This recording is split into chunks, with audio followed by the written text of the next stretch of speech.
makita nyo na lang mawawala yan kasi hindi po sila pinili ng Panginoon. Yan po ang totoo. Kaya hindi po natin pwedeng manduhan ang tao. Si Lord po ang nagtatanggal, hindi si pastor. Amen. Kaya kung may makita kayong wala na dito, ibig sabihin, si Lord po ang nag-alis nun, hindi ako. Kasi kung ako ang gusto ko nandito. O bakit nawala? Kasi ayaw na ni Lord sa kanila. Amen. So wala po tayong magagawa. Amen. So kasi si Pablo sabi niya, an apostle of Jesus Christ by the will of God. So si Lord po, kalooban niya. To the saints which are at Ephesus, and to the faithful in Christ Jesus. Ayun. So sila po yung mga tapat sa Panginoon. Amen. Kaya kung hindi ka rin tapat, mamalaya mo na lang. Sabi nga, namalayan ko niya na wala na akong malay. Grace to be to you, and peace from God our Father and from the Lord Jesus Christ. Blessed be the God and Father of our Lord Jesus Christ, who hath blessed us with all spiritual blessings. Ayan. So ang Panginoon po, pag nagpala siya, lahat daw ng spiritual blessings ibinibigay niya. Kaya tayo po, meron tayo niyan. Lahat ng spiritual. Kaya lang, baka hindi nyo lang alam gamitin. Amen. Okay. According as He hath chosen us. Ayan. So may mga pinili lang talaga. In Him, before the foundation. So ang pagpipili po ni Lord, hindi pa nilikha ang mundo, pinili ka na. Kung isa kang predestinado. Amen. Magtataka ka, bakit nangyari yun? Hindi pa naman ako tao, bakit? Wala tayong magagawa. Sabi po ng Bible, ulitin ko basa. According as He hath chosen us in Him before the foundation of the world. So, hindi pa nilikha ang mundo, ang Kristiyano po, predestina ito, at sa takdang araw, tatawagin siya ng mga Panginoon. So, kung tinawag ka ngayon, ito yung takdang araw mo. Natatawagin ka. Okay? Sabi niya. Pero, ano ang layunin ng Kanya? Ayon sa minagaling ng Kanyang kalooban. So, ito pong pinakikita ko lang sa inyo, na kung tayo po ay naririto at mali ang konsepto mo sa buhay mo, sayang. Dahil ang Panginoon, tinatawag niya ang tao para maging katulad niya. Maging banal. Amen? Ngayon, dito po ako sa propeta. At bago po yun, nais ko munang anuhin nyo ang ating mga kapatiran sa mayroon pong bago sa Ambunao. Si Rolian Kylie Cabison. Apo yata ito ni Brother Alex. Apo ka ni Alex? Apo ni Alex. So lolo na po si Brother Alex. Rolian Kylie. Kyle Cabison. Kyle. Kyle o Kyle? Sa tambak po, ito po yung taong apoy. Fireman eh. Okay, so pero napakabait na tao po ito. Julio Sarati. Pakitayo alaman, brother, pamakilala ka. Welcome, brother. At sasama raw siya sa Friday. Purihin ng Diyos. At sa Bunuan, kasama po ito ni Sister Terry, si Sister Rosemary Panadilla. Pakitayo lang siya para makilala ka. Ayan. Tila kamag-anak ito ni Sister Minya. Tama ba? Kamag-anak. Okay, balik tayo sa mensahe. So si Paul, sabi niya, an apostle of Jesus Christ by the will of God. Kaya kung ikaw po ay nakuha mo ang konsepto ng pagkakatawag sa iyo, kalooban yan ng Diyos. Hindi mo yan ginusto kasi kung ikaw lang, hindi ka pupunta rito. Kaya ka napunta rito, niloob ng Diyos. Amen.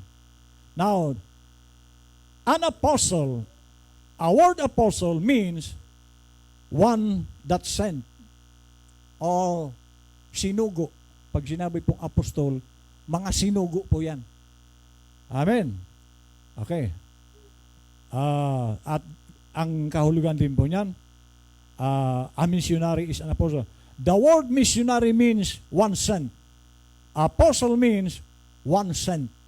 Hindi po centavos ha. Sinugo.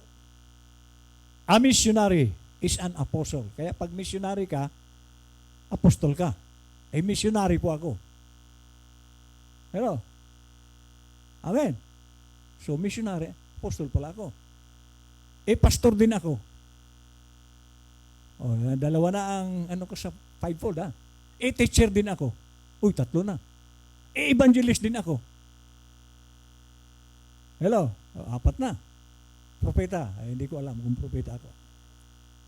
Pero 4 na po yung nahahawakan ko. Amen?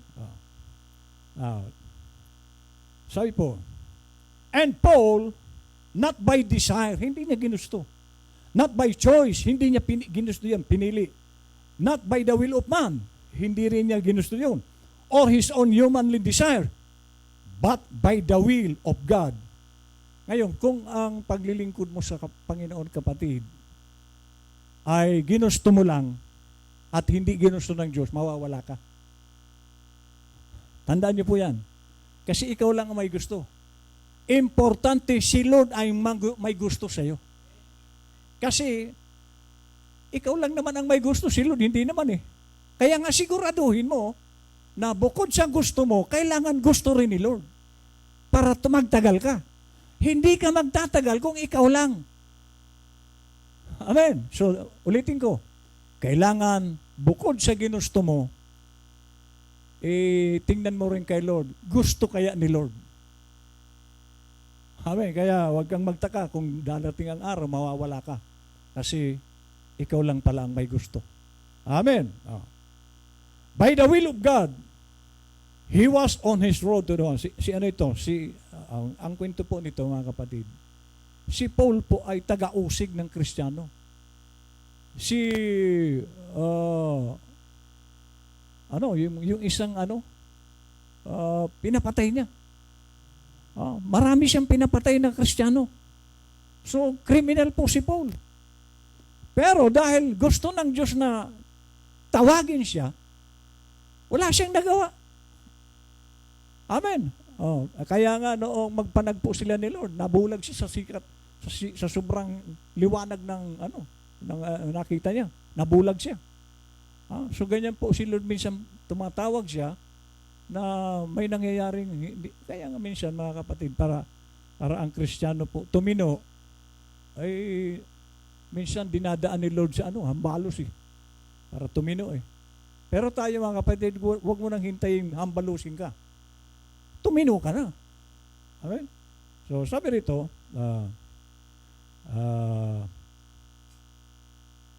was going to arrest the very group that he was sent to be an apostle of. Okay, so ang lakad niya para arestuhin ang mga mananampalataya. Ayan po ang trabaho ni Paul noon.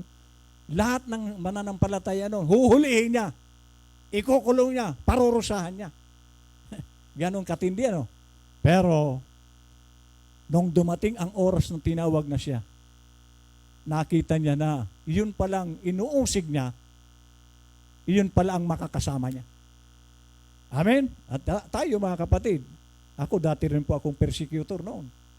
May nagkrusada sa bayan namin, inakyat ko sa stage. Kasi siga-siga din tayo nung araw. Yun pala, makakasama ko sila. Okay, ayun.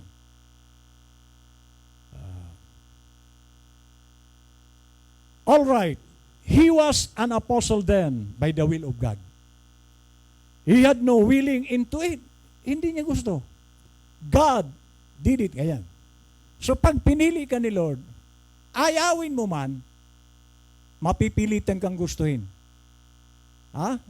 Dati ayaw mo, pero dahil ginusto ng Diyos, gugustuhin mo na rin. Kaya pag hindi mo maramdaman yung gusto mo, questionable po yan. Kasi sabi rito, God did it. Made him an apostle of the Lord Jesus Christ. Ginawa siya. So ako mga kapatid, ginusto ko ba itong magpastor? Nag-resign na nga ako eh. Kasi noon, magkahiwalay kami ni Mrs. ng dinadaluhan. Doon siya sa Maningding. Ako naman kung saan-saan ako nagpipreach ng mga churches na imbita ako. So hindi kami magkasama. Kaya ang ginawa ko, binatawan ko na. Isinurindir ko na yung mga membro doon sa isang church. Ayoko na. Pero anong magagawa ko? Tinawag uli ako. Kasi kailangan makita mo na si Lord ang may gusto sa'yo, hindi ikaw. Ako hindi ko po ito ginusto. Nag-resign na nga ako eh. Nabalik lang ako sa kagustuhan ni Lord. Hindi ko ginusto. At salamat din dahil hindi ko matatanggihan si Lord kasi baka mapalo ako kung talikuran ko yung gusto niyang gawin ko. Tulad ng ating propeta, nung una tinanggihan niya yung alok ng Panginoon, sabi nung biyanan niya, subukan mong lumipat dyan. Pag-ihiwalayin ko kayo ng anak ko. Siguro mahal ng propeta yung kanyang asawa at mga anak. So, hindi na siya pumunta sa nais ng Diyos. Ano nangyari? Namatay ang asawa niya, namatay ang anak niya. Yan po ang Diyos. Pag may pinagagawa sa iyo, hindi mo ginagawa, may nangyayari. Kaya, tayo, pag may pinagagawa si Lord mga kapatid, madaliin mo, kasi huwag mo nang hintayin na maranasan mo ang palo. Kasi siloso po ang Diyos. At ayaw niya na may inuutos sa iyo, ayaw mong gawin. Amen. So, by the will of God to the saints. Okay. Now, sabi po ng prophet, watch, this is not addressed now to sinners. So, hindi itong sinulat ni Pablo, hindi ito para sa mga unbelievers. Para ito sa Christians, sa atin. Okay. This is addressed to saints or sanctified ones. Right, what the word sanctify means the clean and set aside for service. So ano po yung sanctified? Di ba tayo po ay tatlong stages ang ating dinaanan o ang dinadaanan ng Kristiyano. Ano yon? Justification, sanctification, and baptism.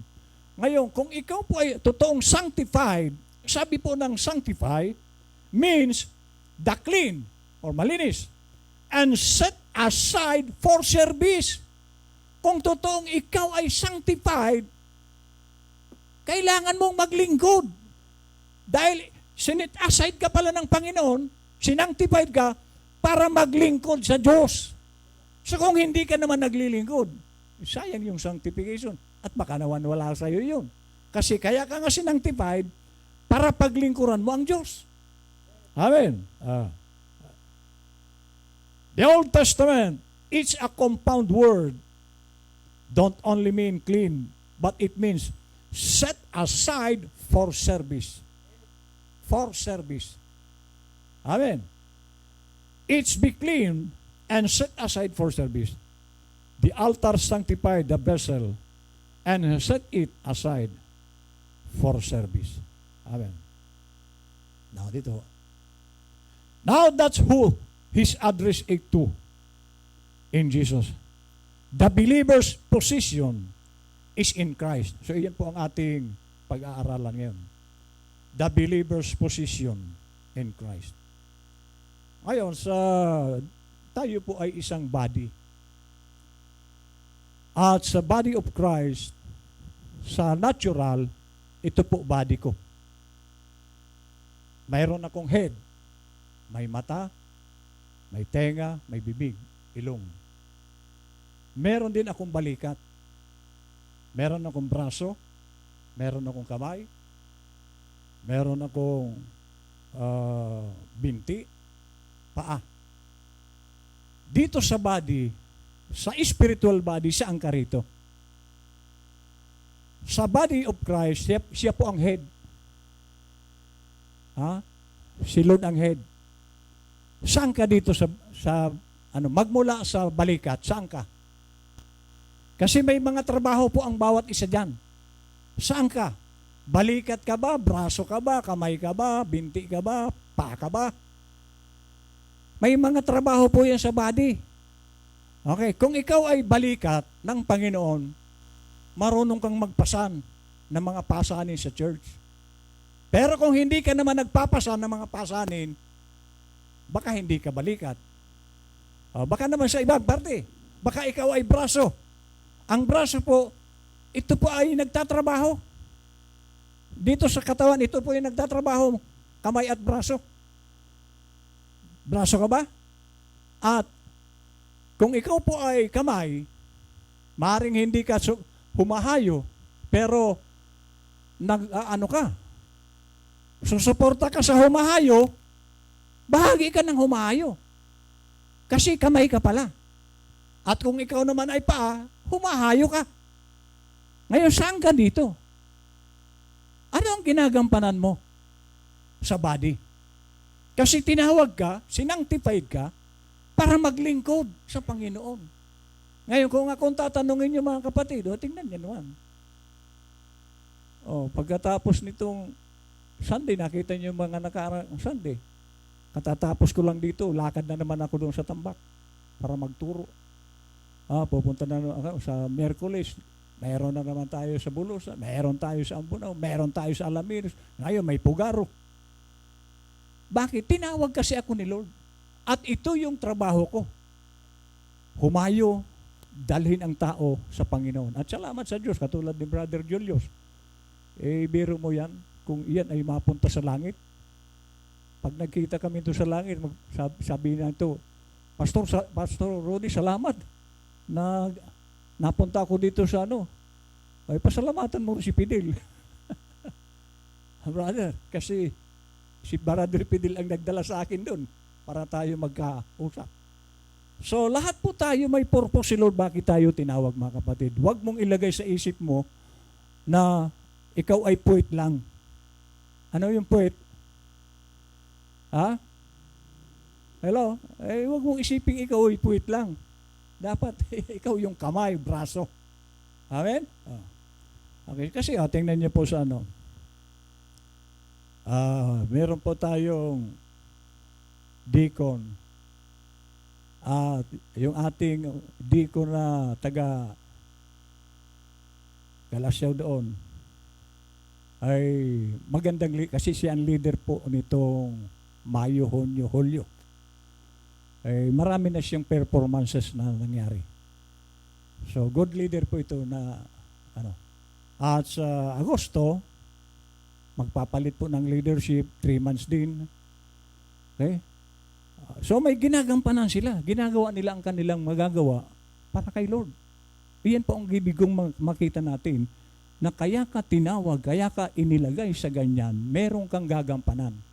At salamat sa Diyos na nagagampanan po ng ating kapatid yung kanyang pagiging leader sa men's. Okay, sa susunod, meron namang sa Agosto, meron na namang mamumuno. So, titingnan natin ang kanya ring performance.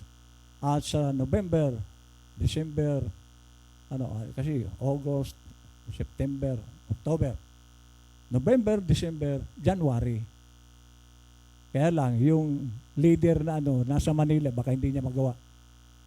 So itong nandito, ay nagagampanan nila ang kanilang pagiging leader. So meron pong ginagampanan. Yung pong Alaminos natin, nag-i-invite lang sila. Nagagawa nila. Tapos pagdating ko, preach ako. Sa Bulosan, ganun din na ginagawa ng ating baguhan po yun. Nag-i-invite lang sila. Pagdating ko, preach. So, meron po tayong magagawa sa Panginoon, mga kapatid, kung gusto mo. Dahil ang pagtawag ni Lord sa kalooban niya ito, hindi mo ito ginusto. Kaya ako, hindi ko po ito pwedeng tanggihan dahil kung tutusin, mga kapatid, hindi ko po ito ginusto. Nag-resign na ako magpastor. Kaya lang, binalik ako ni Lord. Kasi nung nag-resign ako, nagtataka naman ako, bakit binibigyan ako ni Lord ng tao? Ayaw ko na. Wala ko, kaya ito, binigay na naman kayo sa akin ni Lord. Kaya hindi ko ito pwedeng pabayaan. Kaya, eto, pagdating ng oras ng gawain, meron akong laging inihanda na pagkain. Okay, sabi niya, balik tayo. Ito po ang mabigat. The believer's position is in Christ. And Christ will only meet the believer. Saan? The believer can only worship Christ as he is positionally placed in Christ. Oh, mabigat po ito. The believer daw can only worship Christ as he is position. Paano kung hindi ka nakaposisyon? Kay Kristo, wala kang karapatang mag-worship sa Kanya. So, ibig sabihin, hindi lahat ng tao binigyan ng kalayaan ni Lord na mag-worship sa Kanya. Kumbaga, worship na valido kay Lord. Maraming nag-worship pero invalid. Bakit invalid? Kasi hindi sila nakaposisyon kay Kristo. Kasi, ngayon, paano ang pagposisyon kay Kristo? Kinakailangan ang tamang mensahe ng panahong ito. Doon ka malagay. At meron ka ng karapatang magpuri o magsamba kay Lord. Kung wala ka sa posisyon, at sino yung word? Si Jesus Christ. So dapat nakaposisyon ka sa mensahe ng panahong ito. Dahil wala ka palang karapatang magsamba sa Diyos kung hindi ka nakaposisyon. Yan po sabi niya. Andiyan ba? Ayan. The believer can only worship Christ as he is positionally placed. At sino ang word? Si Kristo. So pag wala ka sa word, huwag ka nang sumamba. Sayang yung pagsamba mo. Amen. Kaya sabi rito, I don't believe you get it. Let me go another road. Look. A believer cannot worship and has no right to worship. No man has no right to worship the Lord outside of being in the body of the Lord Jesus Christ. Pag wala ka sa body, amen, wala ka palang karapatang sumamba. Kaya marami pong mga tao, nagsasayang lang sila ng araw ng pagdalo nila kasi wala naman silang karapatang magsamba. Bakit? Kasi sabi rito, ang may karapatan lang, sabi niya, no man has no right to worship the Lord outside of being in the body of the Lord Jesus Christ. Did you know that? Alam nyo ba yan? So kaya nga, dapat iposisyon mo ang sarili mo kasi God is a God of order. Kaya nga, ano po ang sabi ni Lord nung Friday?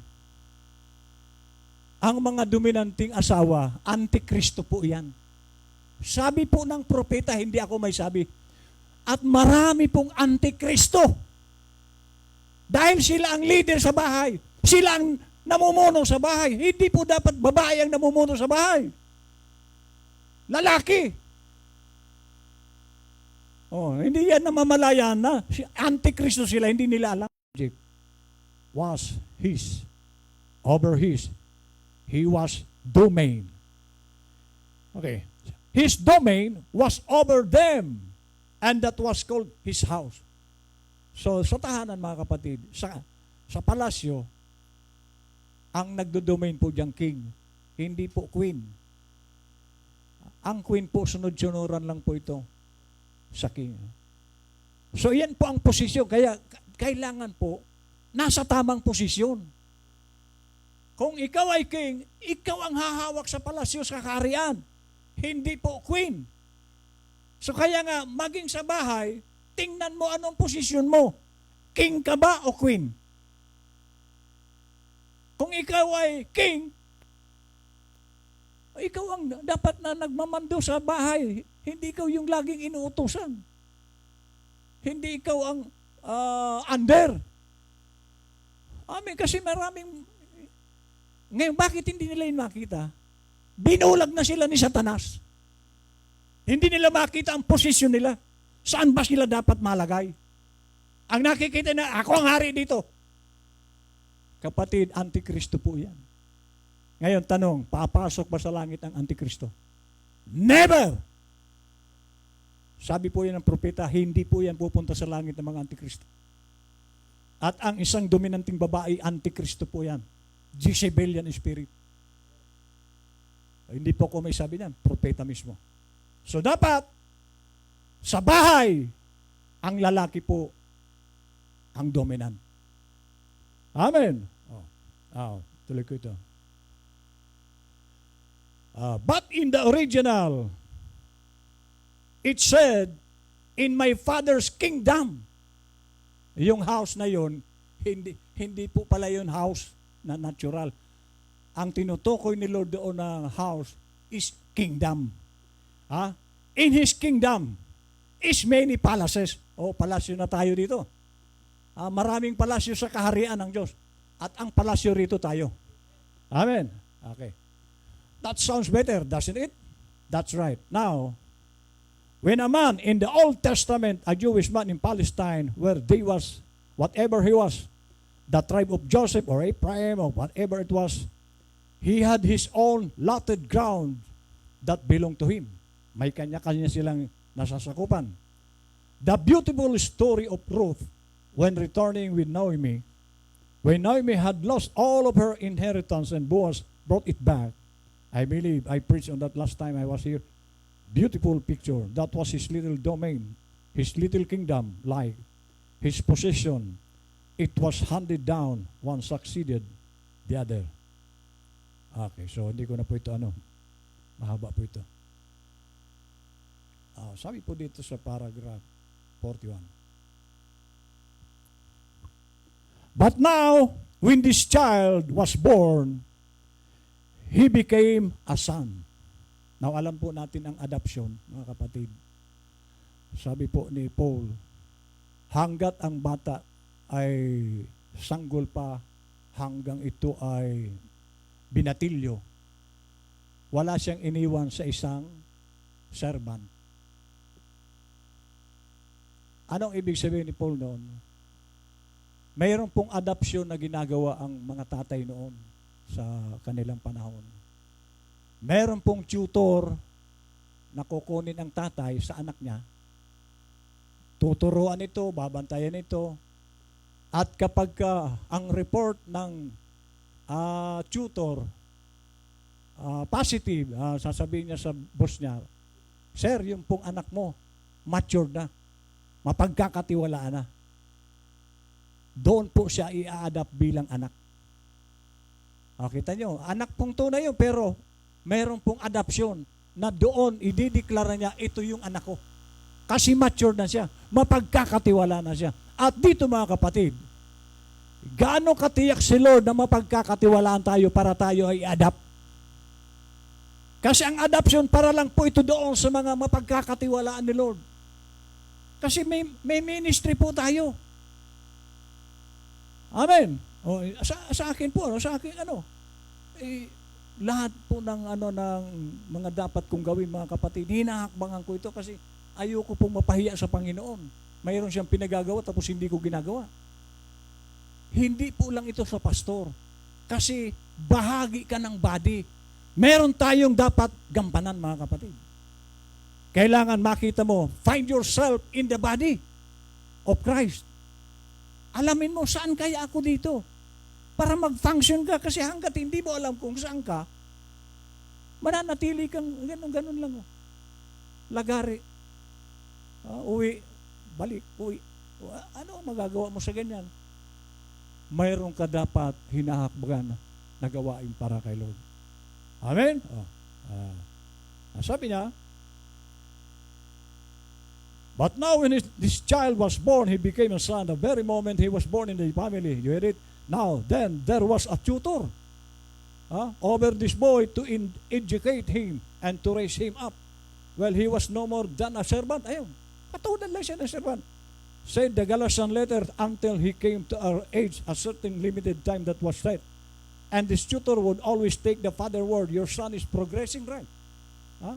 Or whatever it was. And now, that's where I'm not disagreeing, my dear brother, but here, take it as from one who loves you. Okay? There's where Pentecost failed to see this. If the Holy Spirit maybe not willing to give it then, look, sabi niya, when you were born again of the Holy Ghost, you said, this is it, brother. You was a child. You was just as much child as you ever could be. You were born in the family. But yet, the tutor, which is the Holy Spirit. So, ang tutor pala natin dito, Holy Spirit. Now, ano ang report ng Holy Spirit para sa'yo? Pwede ka na bang i-adapt? So, yan po ang dapat nating makita. Kasi tayo po, hindi po tayo gumagawa na tayo po ang masusunod sa patakaran natin. Meron pong patakaran ang Diyos at doon tayo kailangan sumilong. Hindi sa gusto natin, kundi ano ba ang gusto ng Diyos para sa iyo? Para, katulad ni Paul, by the will of God ang kanyang pagiging apostol. Hindi niya ginusto. Amen? So, ang tutor, which is the Holy Spirit, has watched over the church as it's been maturing.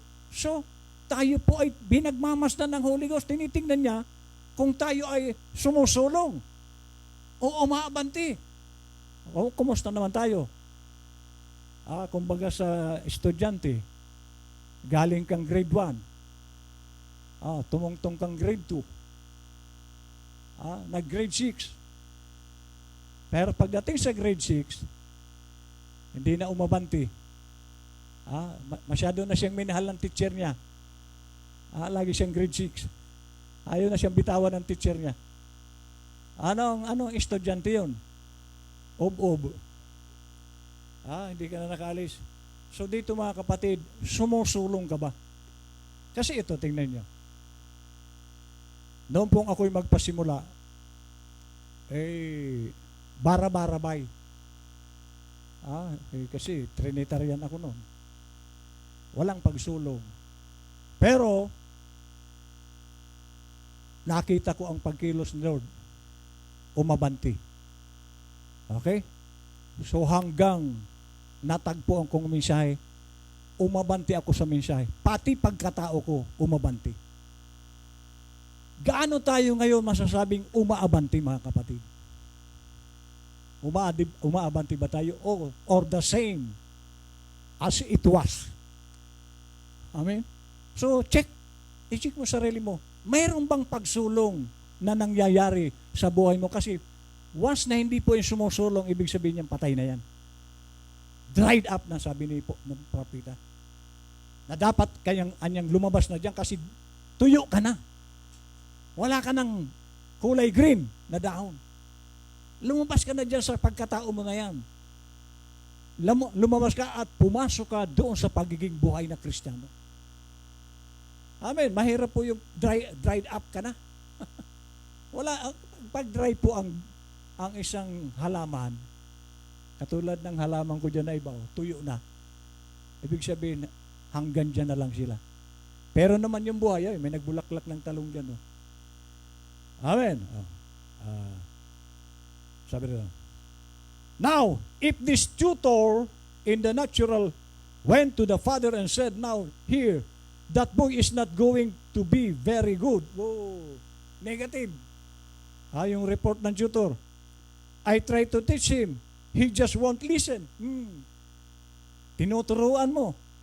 Nangangaral. Yung mga nakikinig, wala lang. Ay, siyempre, ang Holy Ghost magre-report pala yan. Halimbawa, nandito ang Holy Ghost. Pinagmamasdan tayo dito. Okay, ano ang report niya?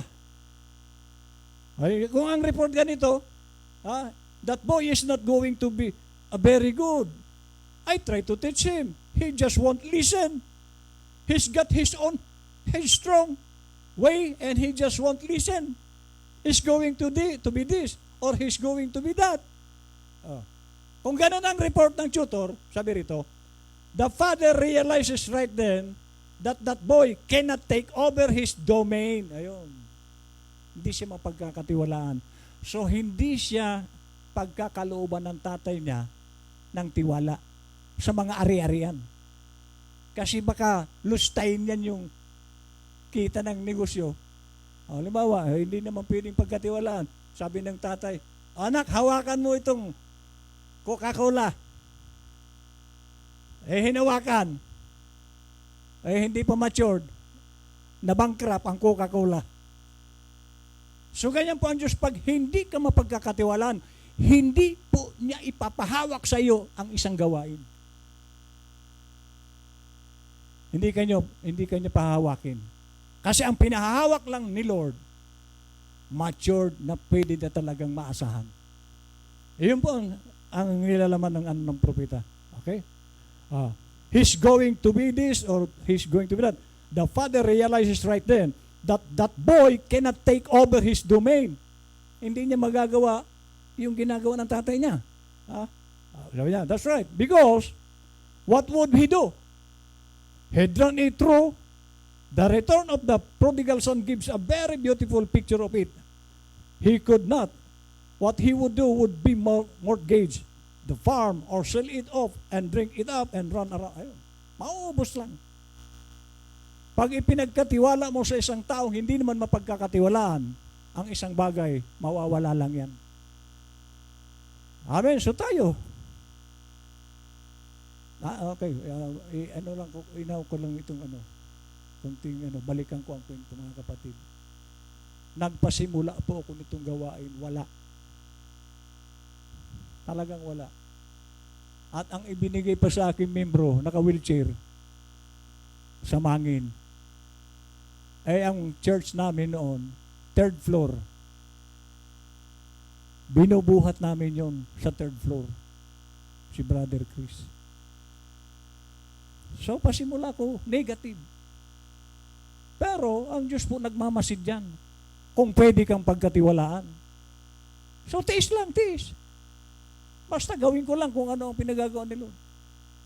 O, ano nangyari? Noon, ang church natin doon sa Tibeng, sa Mangin, lutuan ng biko, kang kanin, mausok, at ang maliit na lugar. Wala pang ang gitara noon. Mayroon na pala. Yung gitara ni Boone. Nag-umpisa sa wala. Pero, ang Holy Ghost, sabi ng prophet, nagmamasid po yan kung mapagkakatiwalaan ka.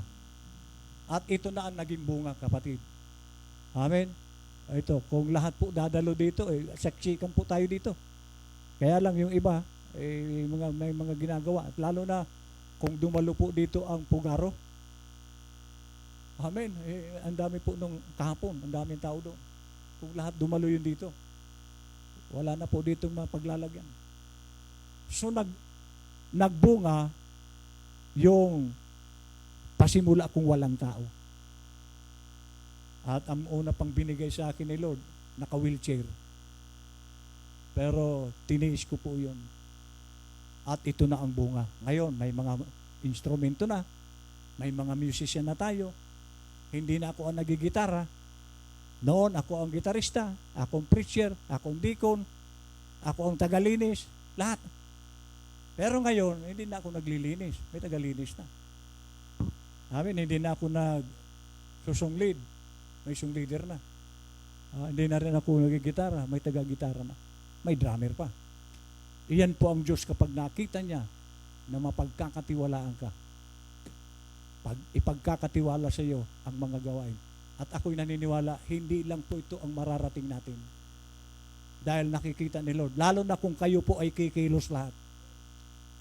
Amen.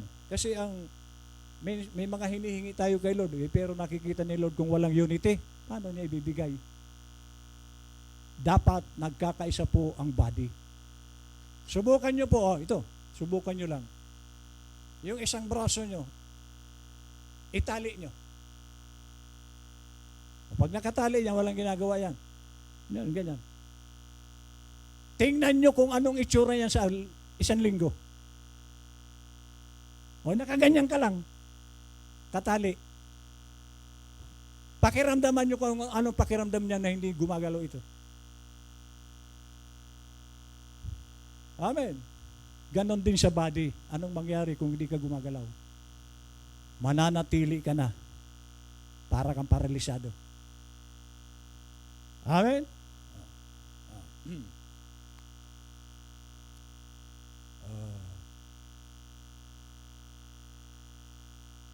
Meron pong kasi tayo,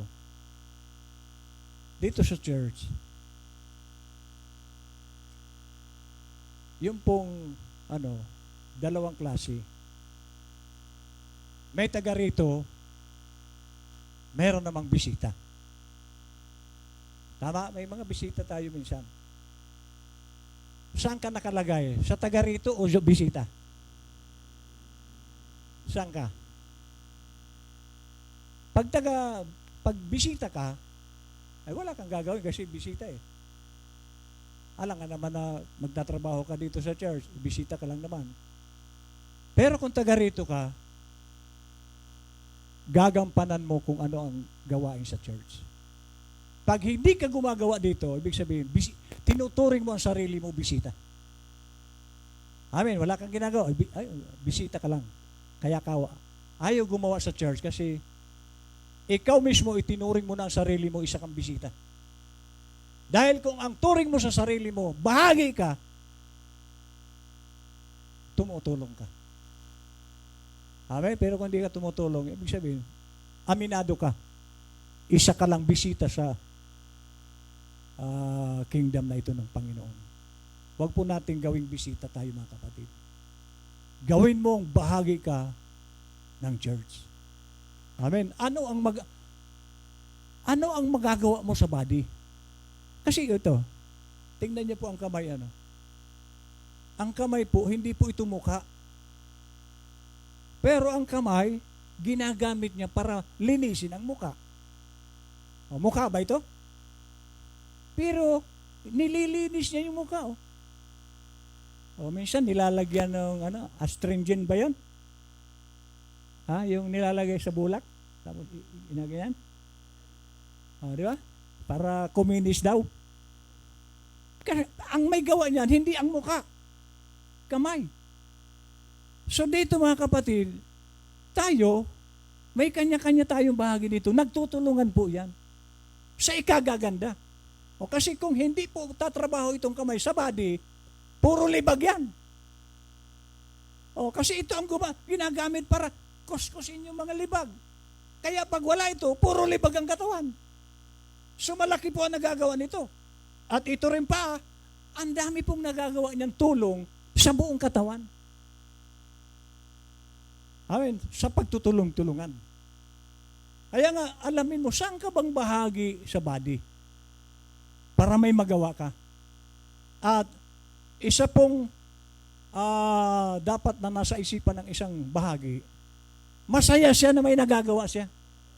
Ako hindi po ito sa masaya po ako pagka merong kaluluwang bago na tumanggap kay Lord. Ay, ang saya ko noon. Kaya humahayo ko kasi masaya ako na merong bago. Di ba? Biro mo may naisama kang maliligtas sa kaharian ng Panginoon. Makakasama mo siya. So masaya ako. Ganon din ba tayo? Masaya? Anong ginagawa mo? Masaya ka pala na may bago. Anong ginagawa mo? Kasi ako ganon mga kapatid, masaya ko na mayroong bago. Okay, sabi niya. Now in the spiritual sense, after we were born into Christ, we become children of God. Kailan ka magiging children of God o son of God? Sabi rito, when we become, after we were born into Christ. But then see, God knows best. Now here's where I say, reverently, disagree with my latter rain brethren. You think I'm persecuting church? No, my dear brother. Now this boy, after he got a certain age, he had to be adopted into that same family he was born into. Bagamat doon siya isinilang, kailangan niyang kasi si Jesus Christ, inadapt din ito. Sa anong eksena, nung binautismuhan si Lord sa Jordan, may narinig na tinig si John. Anong sabi? This is my beloved son. Diniklara siyang anak. Amen. At dito, ganun din dito. bagamat ikaw ay isinilang sa pamilya mo, may panahon, pag ikaw ay mature na, sabi niya, he had to be adopted into that same family he was born into. Any minister knows that that's the placing of a son. He had to be adopted into the family that he was born into. Could you imagine that? But that's the Old Testament teaching. It's Paul referring to it here in Ephesians, the church of Ephesus. Now the thing of it is, brethren, we have tried to make each one here, and each one this, and each one that, by laying on of hands and separating or setting apart. But God has to do that. The only one can do it. Okay. When the father became aware that this boy was not worthy, pag hindi siya dapat, he never disowned him. Oh. Paano ka aangkining anak ka? Amen? Oh. Sabi po ng prophet, pag nakita ng ama na siya ay hindi karapat-dapat, he never disowned him. He was still his boy, but he couldn't put confidence in him. Wala siyang tiwala. At masakit po yun ngayon. Anong ebidensya na walang tiwala sa iyong Diyos? Hindi kanya ginagamit. Ba't ka gagamitin? Wala naman siyang tiwala sa iyo. O yan po ang sabi ng prophet, mga kapatid. Ulitin ko ang basa. When the father became aware that this boy was not worthy, he never disowned him. He was still his boy, but he couldn't put confidence in him. He was too carried about with all kinds of things. Ayun, kaya walang tiwala ang tatay niya. Nahihila siya ng mga ano dito sa lupa. So kung tayo, nahihila tayo ng mga kung ano-anong mga circumstances sa lupa, hindi siya magtitiwala sa iyo.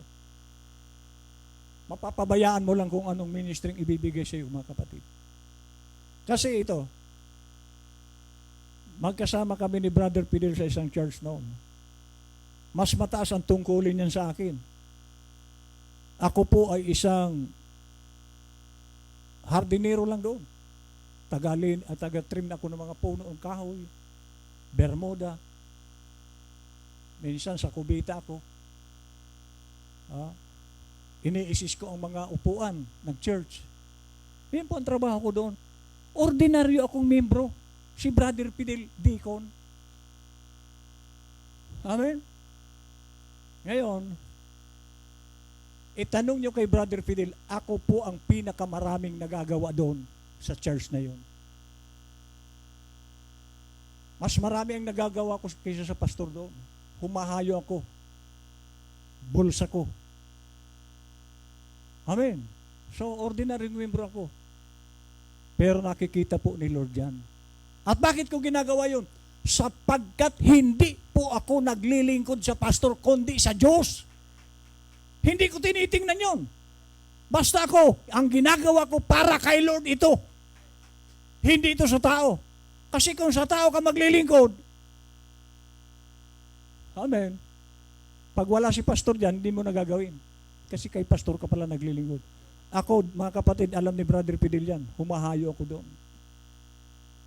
At ang dahilan ko, hindi pastor ang pinaglilingkuran ko rito. Si Lord. Amen. So sabi niya, that's what the scripture says. Be not carried about by every winds of doctrine. Be stable. Always abounding in the works of the Lord. Ayan. Abounding in the works of the Lord. For so much as you know, your work is not in vain. Yung ating mga pinagpaguran, hindi ito masasayang. Lahat po ng ginagawa natin, may reward po yan. Kaya wag kang manghinayang. O yung ating kapatid siya, sa Sual, 2 magkapatid, wala naman trabaho yan. Ngayon, nasa hospital pa ang, tatay niya. Sabi nga kagabi kanina. Hindi ko alam, pastor, kung may ulam kami mamaya. Hello. Pero, hindi po umabsent dito. Dahil may tungkulin sila. Amen. So, di ba, nakakaawa. Matupad lang ang kanilang tungkulin. wala namang naibibigay ang magulang. So, nagsisikap sila na mapasaya ang Panginoon. Kaya nga, ang mga yan, ang mga magandang tulungan, mga kapatid. Hello? Oh, biro mo yan. Hindi umaabsent ang dalawang ito. Tuwing linggo. Wala naman silang pera.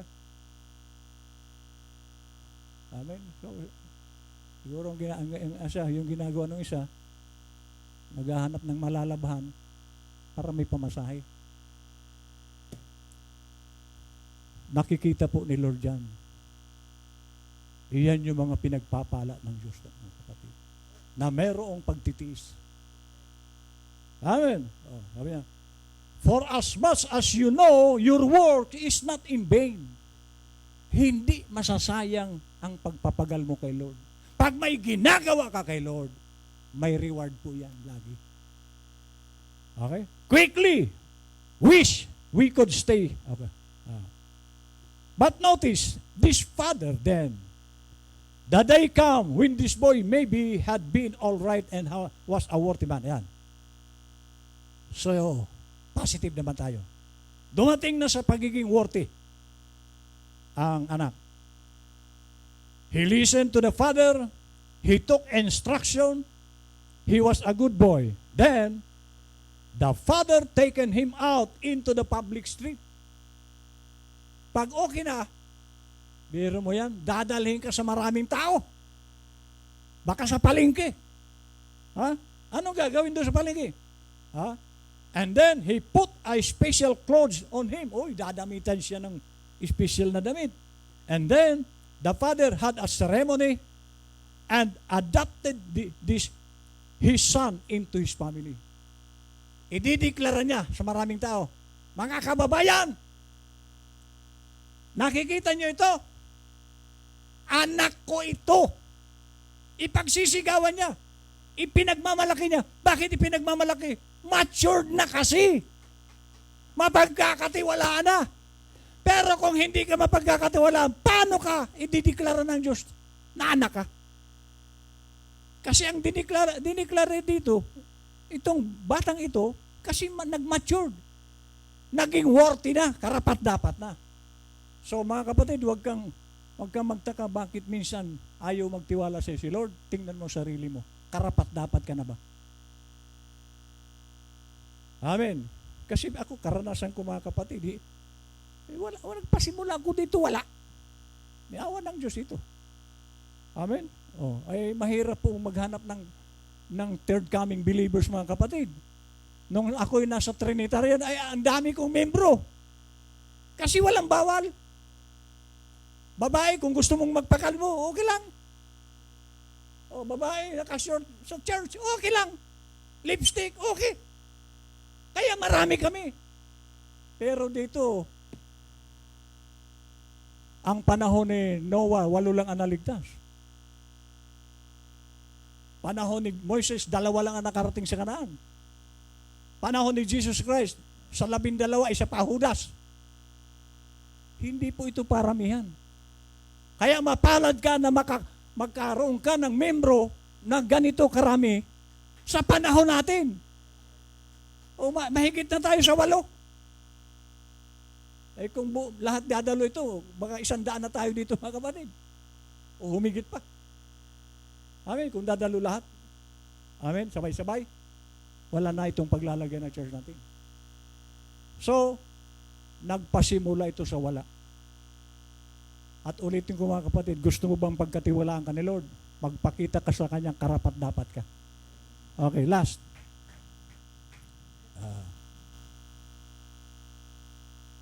And then this son, after he came out there, was given no longer was he just like the servant under a tutor. He was the boss. Dati, kapantay niya lang ang katulong. Walang iniwan sa katulong kasi hindi pa siya nadeklara ng tatay. Pero ngayong nadeklara na, ano sabi rito? And then the son, after he came out there, was given no longer was he just like the servant under a tutor. He was the boss. Kaya pag napagkakatiwalaan ka na, tulad ni Pastor, I am the boss. Amen? Pag napagkakatiwalaan ka na, sabi ng prophet, you are the boss. Sabi niya,